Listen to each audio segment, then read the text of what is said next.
Ada dulu pernah dicoba misalnya anak-anak sekolah itu disuruh ikut traweh, lalu minta tanda tangan imamnya, hal begitu untuk supaya beribadah lebih tekun misalnya begitu.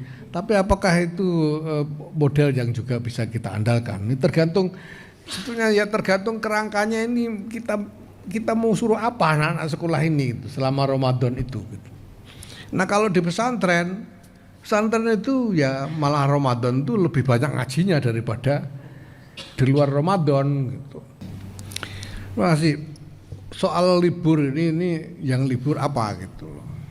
Sekolah, kalau sekolah itu sekolah yang mana? Nah, ya sekolah formal yang libur kan selama 9 penuh.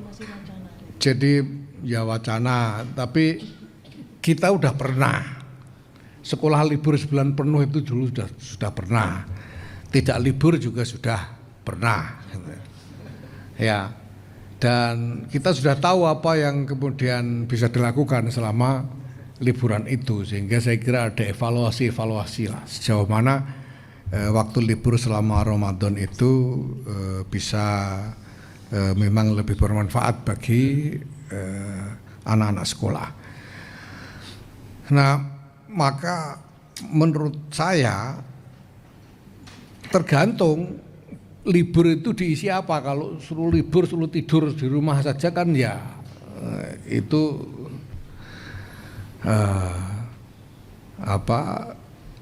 tidak seperti itu yang kita inginkan toh. Karena kenyataannya sekolah sambil puasa juga enggak apa-apa, itu sudah kita coba juga enggak apa-apa. Nah, kalau libur itu selama libur disuruh apa itu masalahnya. Ya. Nah, ini yang saya lihat selama ini belum pernah ketemu model yang bisa diandalkan. Ada dulu pernah dicoba misalnya anak-anak sekolah itu disuruh ikut traweh, lalu minta tanda tangan imamnya, hal begitu untuk supaya beribadah lebih tekun misalnya begitu. Tapi apakah itu model yang juga bisa kita andalkan? Ini tergantung, sebetulnya ya tergantung kerangkanya ini kita mau suruh apa anak-anak sekolah ini gitu, selama Ramadan itu gitu. Nah kalau di pesantren itu ya malah Ramadan itu lebih banyak ngajinya daripada di luar Ramadan gitu. Kalau di luar Ramadan itu ngaji paling-paling sehari 3 kali kalau pesantren rasional itu ya. Ba'da subuh, waktu duha, kemudian habis maghrib atau habis isya. Tapi kalau Ramadan itu sehari bisa 6-7 kali ngajinya itu, bisa sampai jam 12 malam menjelang sahur baru selesai. Jadi menghabiskan, karena idenya adalah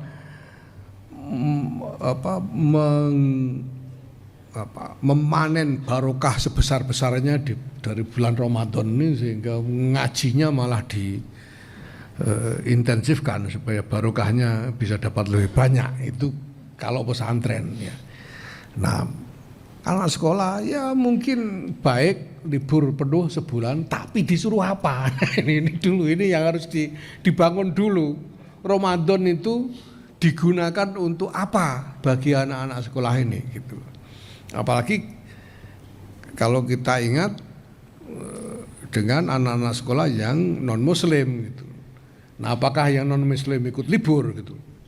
Nah, kalau ikut libur disuruh apa? Ramadan non muslim itu kan juga harus dipikir gitu loh. Jadi ini bukan hanya soal libur tidak libur, tapi libur untuk apa gitu. Nah, ini yang harus dibangun modelnya. Sudah pernah dicoba, tapi kami lihat selama ini belum ketemu model yang jelas ya, yang bisa kita andalkan. Dan kemudian soal PPN 12% ya. Ini kan undang-undang dibuat beberapa tahun yang lalu ya. Tahun berapa itu undang-undangnya? Tahun 2021 ya.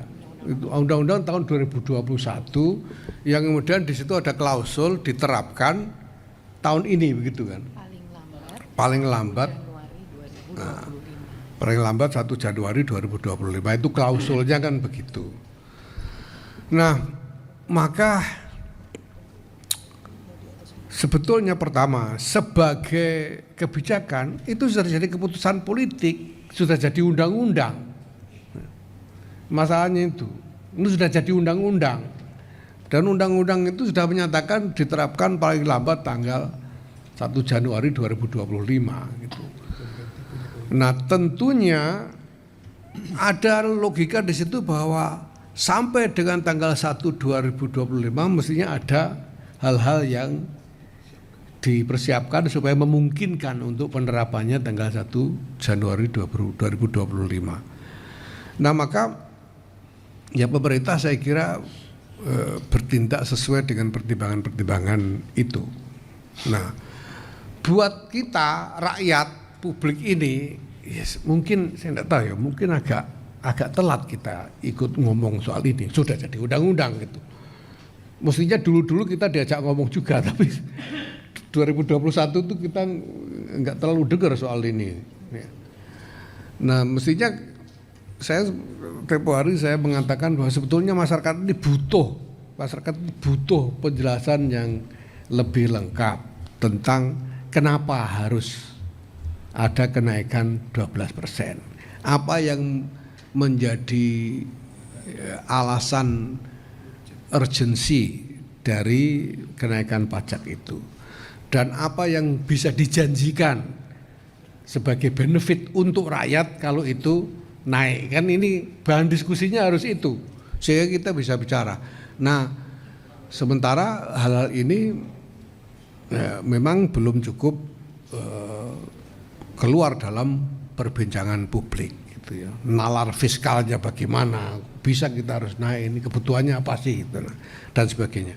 Tapi itu sudah jadi undang-undang, dan menurut saya sekarang yang dibutuhkan adalah bagaimana pemerintah berdiskusi lagi dengan DPR gitu loh. Undang-undangnya begini gitu loh. Kalau pemerintah punya pertimbangan tertentu, ya saya kira memang ya perlu bicara dengan DPR. Logika formalnya kan begitu. Nah, kalau ada keinginan untuk melibatkan publik di dalam wacana itu, nah, bisa diselenggarakan wahana-wahana yang memang secara sengaja diciptakan untuk mewadahi diskusi publik itu. Ya, ini kan menyangkut hal yang memang yang cukup kompleks ya. Soal fiskal itu kan nggak semua orang ngerti. Saya itu 3 kali 275 itu aja mikirnya lama kan. Jadi tidak gampang gitu. Ya, tidak semua sebetulnya punya otoritas untuk ikut ngomong gitu ya. PBNU ini sendiri, apalagi saya sebagai pribadi, PBNU secara kelembagaan ini juga belum punya sebetulnya instrumen yang punya otoritas untuk ikut ngomong soal itu. Maka yang bisa kita lakukan ya mendengar dan kemudian mungkin bertanya untuk minta penjelasan lebih banyak mengenai hal ini. Nah, kemudian yang sudah ya, monggo.